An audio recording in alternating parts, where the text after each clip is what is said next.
The afternoon sun cast a faint glow over Washington, D.C. Caroline Leavitt, 27 years old, the youngest White House press secretary in history, was resting in her luxurious apartment near the White House. The small silver cross on the collar of her navy blue blazer, a mark of faith from New Hampshire, glimmered as she stood up. Suddenly, her phone rang.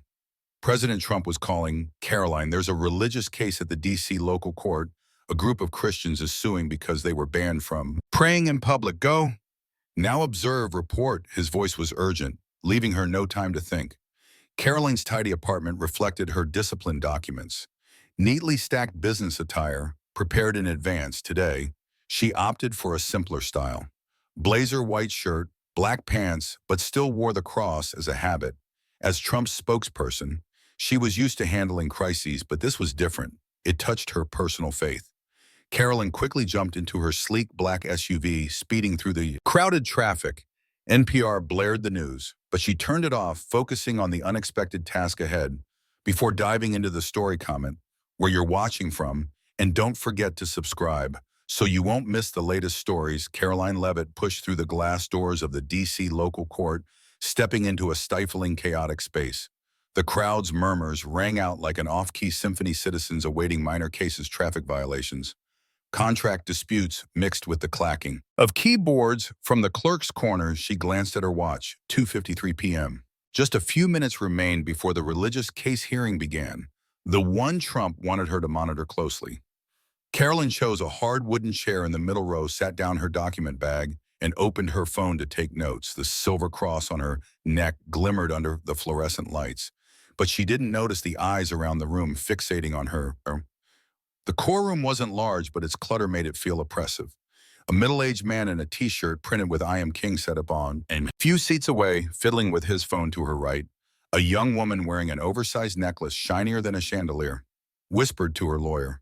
Caroline frowned. Clearly, dress code rules here weren't strict. She focused on her task, documenting details of the Christian group suing the government for banning public prayer in a local park. This was an ISS. Trump wanted to turn into a symbol for conservatives, and she was his eyes here. The wooden door behind the judge's bench swung open, and Judge Charles Hargrove stepped out. At 62, he carried a rigid demeanor. Salt and pepper hair combed back, wire-rimmed glasses slipping down his nose, and a black robe pressed flat as if just ironed. The crowd fell silent as he sat, his cold, sharp eyes scanning the room. "Rise," shouted James Wilson, a tall black BFF with a stern face. Caroline stood with the others, phone still in hand, her gaze studying Harrowby. He banged his gavel on the desk, signaling the start of the session. "This is a court of law, not a place to show off personality," he declared, his voice deep but cutting. Like a knife, Hargrove began calling in cases swiftly. A man fined for parking in the wrong spot. 50, no argument. A woman late on rent payments, a light warning. Caroline took notes, noticing Hargrove ran things like a machine, efficient but cold. She glanced at the man in the "I am king" t-shirt. He stood to present a neighbor dispute, and Harrove didn't mention his flashy shirt. The woman with the oversized necklace was called up too. No word about her jewelry. Caroline frowned again. Something was off, then Harrow's eyes landed on her. He stopped mid-sentence, his hand flipping through paper, stalling his eyes behind wire-rimmed glasses, narrowing as if recognizing something. "Miss Leavitt," he said, his voice icy but with a hint of hesitation, clearly having recognized the familiar face from White House press briefings. Caroline looked up, unsurprised, standing with natural composure. The crowd turned to look at her, murmurs rising as a few others recognized her too. That cross Hargrove pointed at her neck, his tone rigid. "It doesn't belong here. The courtroom is a neutral place, not somewhere to display faith." Caroline glanced around. No prohibitive sign hung on the walls. She replied, her voice clear and confident. "I'm Caroline Litt, White House press secretary, here to observe a case for work. This is a personal item protected by the First Amendment, violating no rules." Hargrove squinted, his face raining work. "This isn't the place to wear that and cause trouble. The courtroom is neutral. Not a church." He banged his gavel again as if to emphasize his authority. James Wilson, the bailiff, stood near the bench, tilting his head to observe Mrs. Thompson. The middle-aged court clerk, with her hair in a tight bun, stopped typing, glancing at Caroline with curiosity. The man in the t-shirt and the woman with the oversized necklace whispered to each other, clearly surprised that Hargrove didn't notice them. Caroline stood still, gripping her phone tightly. She realized instantly Harrov wasn't just targeting her, but the cross itself, a symbol he seemed to despise, sir. I have the right to wear it under the First Amendment, she said, her voice calm but firm. Harrov cut her off immediately. Don't lecture me on the law. Step up to the bench now. The crowd held its breath. Caroline took a deep breath, stepping up to the defendant's stand, her heels clicking lightly on the old wooden floor of the D.C. local court. The room fell silent, all eyes fixed on her. The silver cross on her navy blazer collar glimmered under the lights like a small flame amid an approaching storm judge. Charles Hargrove sat elevated, his eyes behind wire-rimmed glasses, narrowing further, his face growing red with anger. So what are you doing here with that thing? Missile it, he asked, his voice low, but sharp as a razor, clearly trying to maintain an air of authority. Sir, I'm here on duty. Have the right to wear it, she replied, still clutching her phone, her thumb discreetly switching on the recording mode. Harrov banged his gavel on the desk, the sound echoing through the room. I've seen plenty of people like you thinking faith gives them the right to disrupt anywhere. This is my courtroom, and I say it's not allowed. He leaned forward, gripping the gavel tightly. Do you know this behavior is contempt of court? Carolyn furrowed her brow quickly, glancing around the room. Man in the I Am King t-shirt sat there unnoticed. The woman with the oversized necklace whispered to her. Lawyer ignored. Yet her tiny cross was the problem, sir. I'm not disrupting anything, she replied, her voice still steady. I'm here for work, and my attire doesn't affect anyone. If you have a specific ban, I'd like to see the written rule. Hargrove smirked a cold, humorless grin. A rule, I am the rule here. You walked into my courtroom with that disrespecting the law, and now you dare demand a document. He banged the gavel again so hard that Mrs. Thompson, the clerk, stopped typing and looked up with concern. The crowd began to murmur. An older man in the back row shook his head, whispering to his neighbor, that necklace over there's bigger. Why is no one saying anything, James Wilson? The bailiff stood near the bench, tilting his head to observe. He'd worked here 15 years, and Hargrove's focus on Caroline felt familiar. Not the first time he'd seen this bias.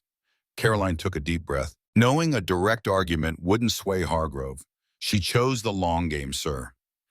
If I've broken a rule, I have the right to a clear explanation, she said, her hands subtly adjusting her phone to ensure the recording didn't stop. Harrov sneered clearly, taking her words as a challenge explanation. Here's your explanation. I'm finding you 500 for contempt of court. He banged the gavel a third time, the sound ringing like a final verdict. The crowd gasped. Miss Thompson looked up, fingers pausing. Over the keys, her eyes uneasy. 500, a young woman whispered to her friend. Just for a cross, the man in the I Am King t-shirt let out a small chuckle, but quickly silenced himself as Harrov glared his way. You'll pay today before you leave, ARG. Grove continued, his tone like a lecture. Maybe this fine will teach you to respect order. This isn't a church, Miss Levitt, nor a stage for your performance. He leaned back smug, as if he just won an unchallenged fight. Carolyn stood still, her sharp eyes fixed on Hargrove, sir. I understand your ruling, she said, her voice even but laced with resolve. But I have the right to ask, why aren't the others in this room with printed shirts? Big necklaces, fine too. R's face flushed, his hand gripping the gavel until his knuckles whitened. Don't change the subject, he shouted. You're the only one here bold enough to bring a religious symbol into my courtroom. That's the difference, Carolyn nodded slightly, as if confirming her suspicions. She said no. More, but her mind was clear. Hargrove wasn't just biased, he was targeting Christian faith deliberately. Mrs. Thompson resumed typing, but her fingers trembled in her 12 years as Hargrove's clerk. She'd rarely seen him. Fined so harshly for something so trivial, James Wilson stood near the bench. Arms crossed, his glance at Caroline, carrying a hint of empathy. He'd watched Harrov handle hundreds of cases, and this focus on the young woman stood apart. The crowd's whispers grew louder, some sneaking out phones despite the no filming rule. Caroline stood there, still holding her phone, her mind racing. She knew this wasn't just a fine, it was a chance to expose something bigger. Are you done, sir? She asked, her voice soft but cutting.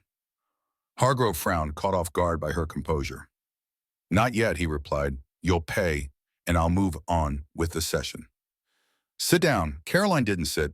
She stepped closer to the bench, resting her hand on its edge, her eyes never leaving Harrov. Oh, pay, but we're not done here, she said, her voice low but brimming with determination.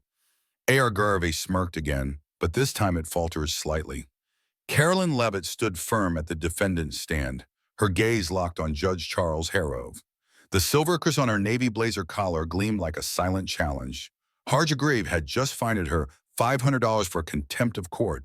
His face flushed red with triumph, his hand still gripping the gavel. The crowd in the D.C. local court held its breath. The murmurs fading Miss Thompson. The clerk stopped typing, her anxious eyes darting between Caroline and Hargrove. James Wilson, the bailiff, stood with arms crossed, tilting his head as if anticipating something bigger. Hargrove broke the silence. "Did you hear me, Miss Levitt? $500 payable today." "Sipe down. We have other business." He banged the gavel, signaling an end. But Carolyn didn't budge. She took a deep breath, placed her hand on the bench's edge, and spoke, her voice clear, calm, yet sharp as a blade. "Sir, before I sit, I need to clarify a few things for the record." Harrow frowned, caught off guard by her steadiness. "The record, you've got no right to demand anything here," he snapped, but his voice wavered, as if sensing something coming. Carolyn gave a slight smile, not taunting, but the confidence of someone in control. She pulled a small, gold-gleaming card from his document bag and held it up for all to see. "I'm Carolyn Levitt, White House press secretary serving under President Donald Trump. But what you don't know, Judge Hargrove, is that I don't just talk. Well, I know the law deeper than you might think," the crowd gasped. The man in the "I Am King" t-shirt gaped. The woman with the oversized necklace whispered to her lawyer. Harrow froze his hand on the gavel. Stilled midair. "That doesn't change the fact that you broke my rules." "ARG," Grav muttered, his voice fading, but Caroline didn't let him regain his momentum. She stepped closer to the podium, her voice echoing. "Throughout the room, your rules are your personal bias.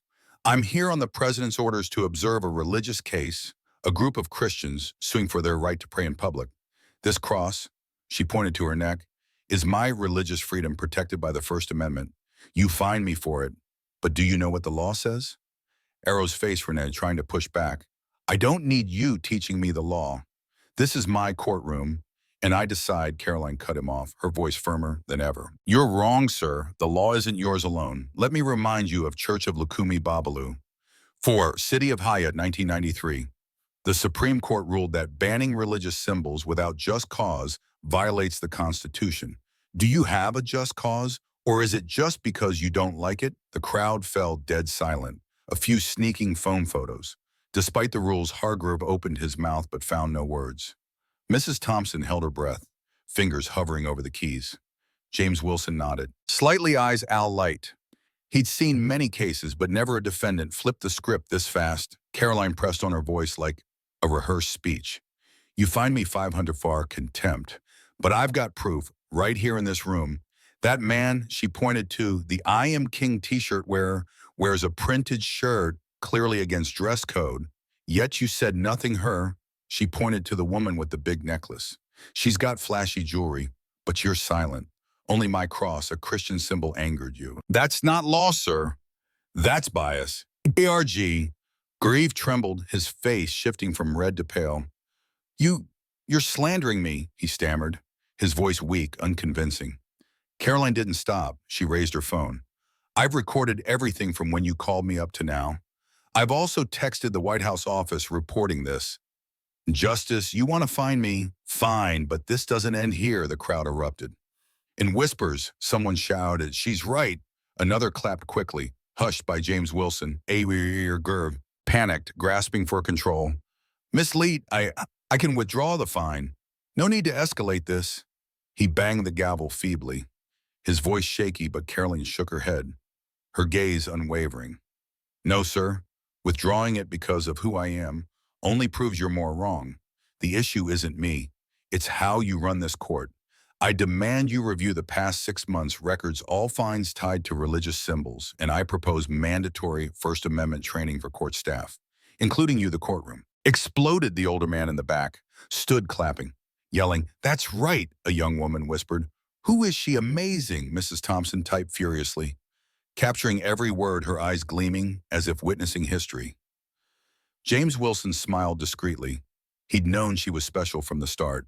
A.R. Garvey slumped into his chair, face ashen, hands trembling on the gavel.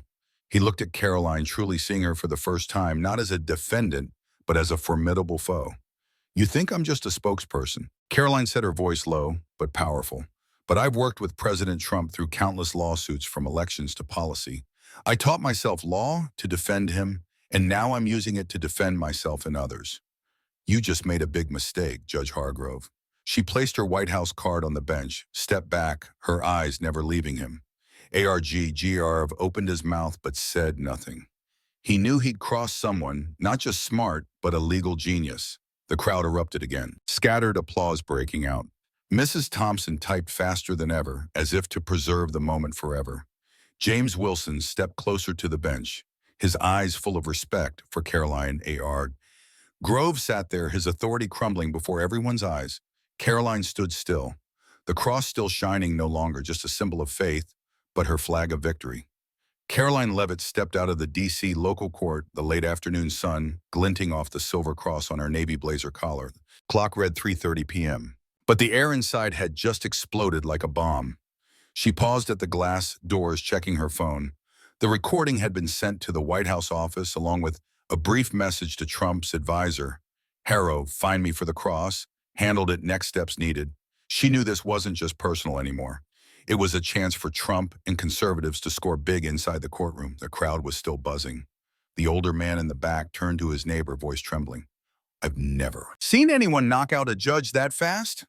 A young woman with her boyfriend whispered, she's the White House press secretary. Incredible Mrs. Thompson. The clerk hurriedly printed the session transcript, her hands shaky as she processed what she'd witnessed. James Wilson. The bailiff left the courtroom, phone in hand, calling a colleague. You've got to hear this, a young woman just silenced Hargrove. The news began leaking out, spreading like wildfire through dry grass. Caroline hadn't even reached her car when her phone buzzed wildly. A notification from X. The Henchburn C cross in court was trending. She opened the app and saw the first tweet from someone at the scene. Judge fines White House press secretary $500 for wearing a cross. She fights back with the law, leaves him speechless. Hash cross in court within 10 minutes. Hundreds of comments poured in. Who is she? Unreal. Hargrove's done. A major conservative account tweeted it. Proof the system's against Christians. Thank you, Caroline Leavitt. She gave a small smile, knowing this wave was just beginning at 4:00 p.m. President Trump jumped in. He posted from his personal account. Caroline Leavitt, my amazing spokesperson, just taught a leftist judge a lesson on religious freedom. Legal genius, we won't let them suppress faith. The tweet racked up over 50 zeros and retweets in 30 minutes. Conservative outlets like Fox News pounced, running headlines. White House press secretary faces off with Judge Overcross and wins. Big Caroline got a call from Trump's senior advisor. You did great, his voice beamed. The president wants this. Amplified prep? A statement? Meanwhile, Charles Harrow sat alone in his office behind the bench, dim light casting shadows on his pale face. His phone rang nonstop. D.C. Judicial Council reporters. Even old colleagues he silenced, his hands trembling as he held a cold coffee mug. The clash with Caroline hadn't just humiliated him in front of the crowd, it was spreading across the city. He muttered, she's just a young girl, how did this happen? But deep down, he knew he collided with something bigger than himself. Mrs. Thompson, still at the courthouse, couldn't stay quiet. She called a friend at a local paper, voice low but firm. I've worked with Hargrove 12 years. He always targets religious symbols, especially Christian ones. That girl today was right. I've got notes to prove it. She pulled a small notebook from her drawer, filled with entries of similar cases people fined heavily for crosses, worn for Islamic badges, while slogan tees and flashy jewelry got a pass. She knew she was taking a risk. But after today, silence wasn't an option. James Wilson took action too. He met colleagues in the courthouse break room, recounting the event with emotion. I counted at least 20 times Hargrove fined people for religious symbols this year, rude t-shirts. He laughs it off, leave it exposed, what we all knew, but wouldn't say. A colleague nodded. I'll call the press. This needs to be out there by 5 p.m. A Channel 7 news reporter stood outside the courthouse filming live today. White House Press Secretary Caroline Leavitt was fined $500 for wearing a cross in court. She fought back, and now the city's buzzing on X hash. Cross in court soared past 100,000 mentions. People shared their own hair grief stories. He fined me $200 for a prayer badge last year. I saw him scold a mom for a cross in a divorce case. A big account posted a short video. Someone secretly filmed in court. Caroline holding up her White House card, her voice ringing out strong. The clip went viral. hitting 1 million views in hours. Caroline sat in her car parked on a quiet street corner, watching the news explode. She called her husband, a low-key businessman. Her voice, calm but excited, honey. I just shut down a judge. This is about to get huge. He laughed over the phone. You always pull off crazy stuff. Stay safe, she nodded. Hung up and opened an email from Trump's office. Prep for a press conference. Tonight, we're turning this into a win at home. Harov turned on the TV, seeing his face on the evening news. Judge faces backlash after finding press secretary. The bold headline flashed. He switched it off, hands shaking. The Judicial Council had called demanding he explain himself by morning. He knew his 30-year career was teetering all because of a 27-year-old and her tiny cross. The next morning, the D.C. Judicial Council's office buzzed like a beehive. News of Caroline Leavitt and Judge Charles Hargrove had swept through Washington, forcing the council to launch an urgent investigation. Linda Martinez, a seasoned investigator with 20 years' experience, stood before a long table spreading out dozens of case files from Hargrove's court. Her team had been working nonstop since 6 a.m. After receiving an official complaint from the White House office filed by Caroline last night, we've got 48 hours to report. Linda told her team, her voice firm, find everything tied to Hargrove and religious symbols. Caroline, meanwhile, sat in her White House office, prepping for tonight's press conference at Trump's command. She reviewed the courtroom recording, sending another email to his advisor. I've got data from X-Hundreds accusing Hargrove of bias. Push this hard, her phone buzzed constantly. Messages from lawyers, reporters, and supporters. A law student wrote, "You inspire me." Hargrove finded my mom for a cross once, Caroline smiled, knowing this was no longer just her fight. It had reached thousands at the courthouse. Mrs. Thompson entered the investigation room, clutching her small notebook. I've tracked 12 years with Hargrove, she told Linda. Her voice shaky but resolute. He always targeted religious symbols. Crosses, hijabs, anything. Stand out but crude shirts. Our loud jewelry. He let them slide. Linda flipped through the notebook, spotting dozens of cases. September 14th, 2024. Man with cross fined $300 for disruption. October 20th, 2024. Muslim woman with hijab fined $200 for inappropriateness. Linda frowned. This is gold. Thank you. James will showed up too, offering a handwritten statement. I've been a baith there 15 years, he said. Harrow finded people with religious symbols 3 times more than other violations. I counted once in a day. He hit 5 people for crosses, but ignored 3 in vulgar shirts. Linda jotted notes fast, her team cross-checking. With official records, the data soon emerged over the past year.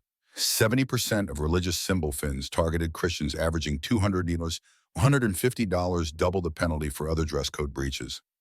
Charles Hargrove, meanwhile, sat in his home office facing the council via Zoom. I didn't mean to be biased, he said, his voice weak, hands cradling his head.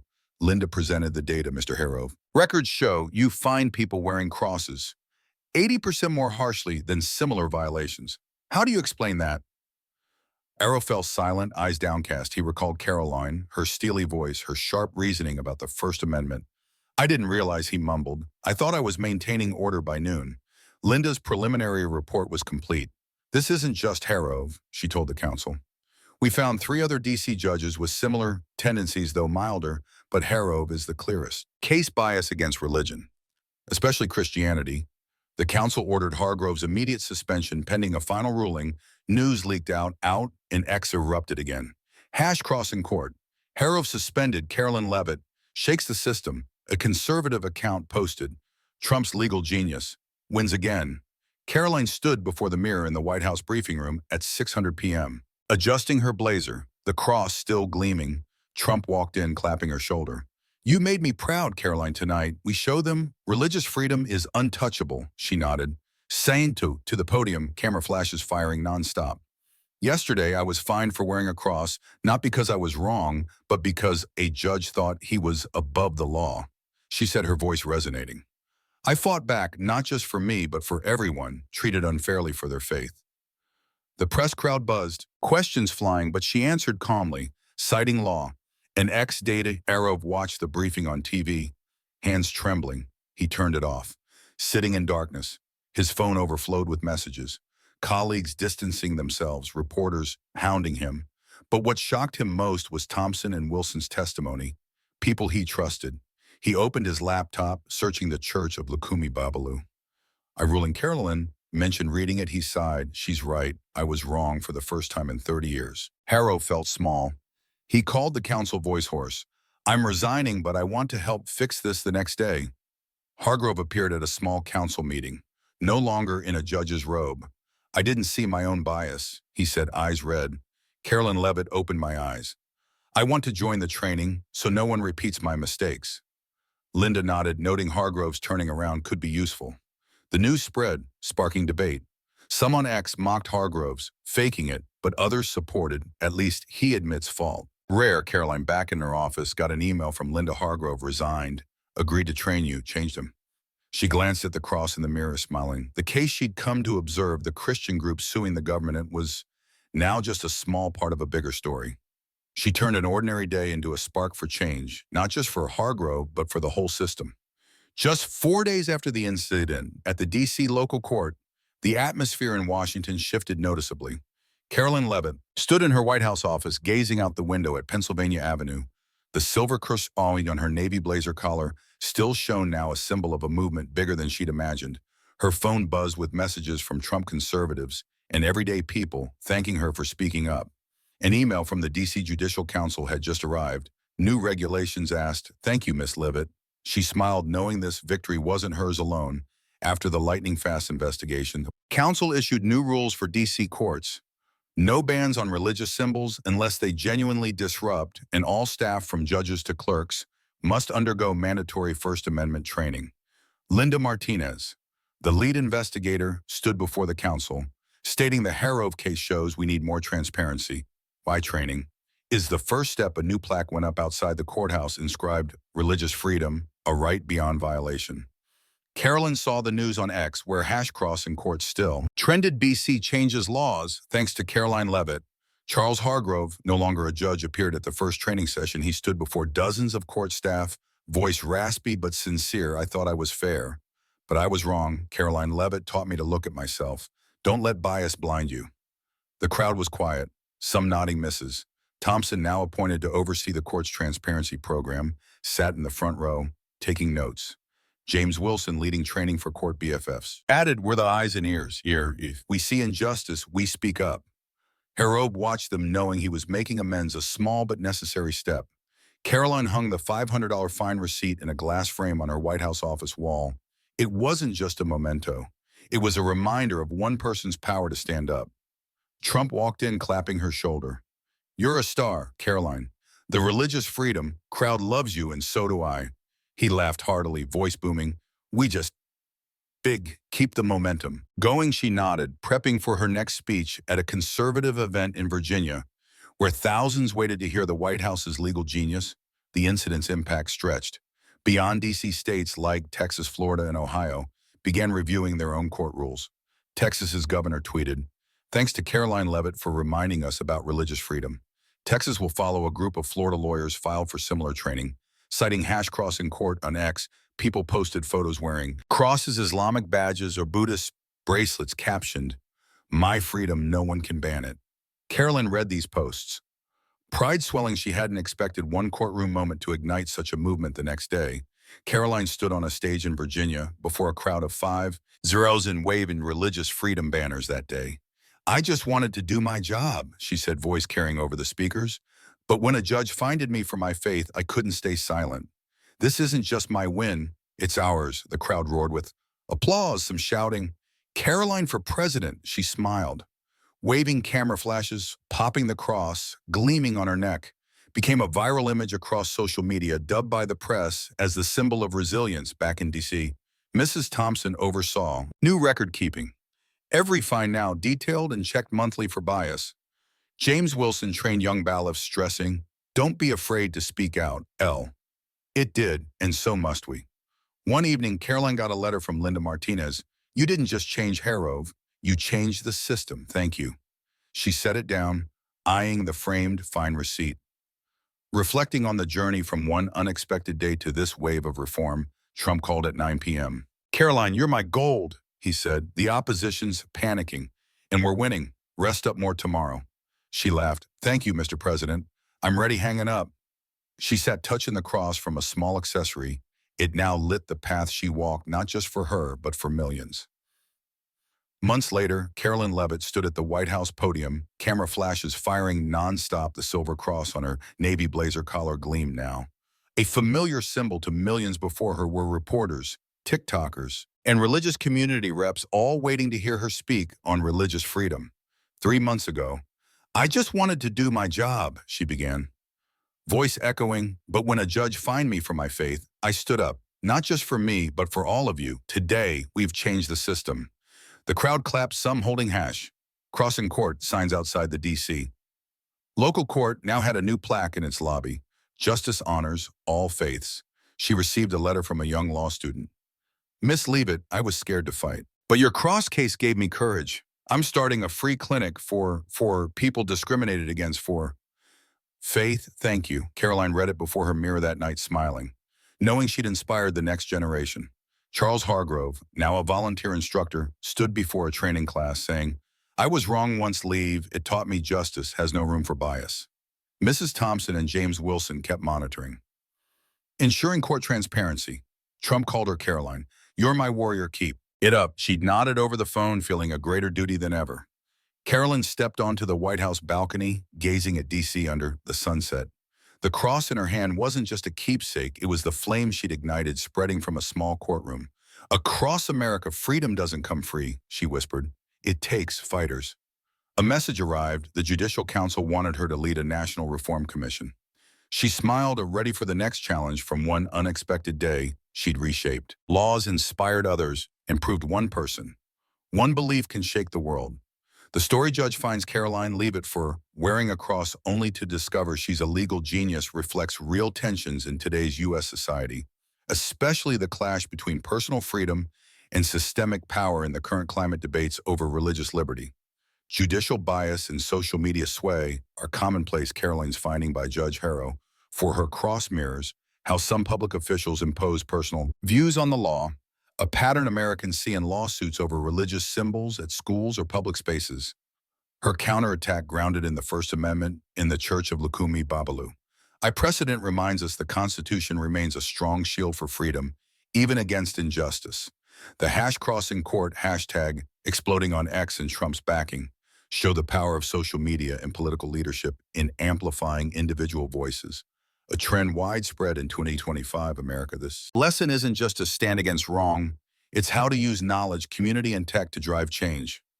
Caroline didn't just argue with Hargrove, she recorded, cited law, and rallied a network from the White House to the public. This teaches us in modern America, where power can be misused, you need evidence like her, recording Know Your Rights through legal arguments and harness public support. Hargrove's shift from oppressor to reformer also shows dialogue and pressure can turn foes into allies. Be patient yet resolute, like Caroline, framing her fine receipt as a symbol, because a small act today can transform the system tomorrow.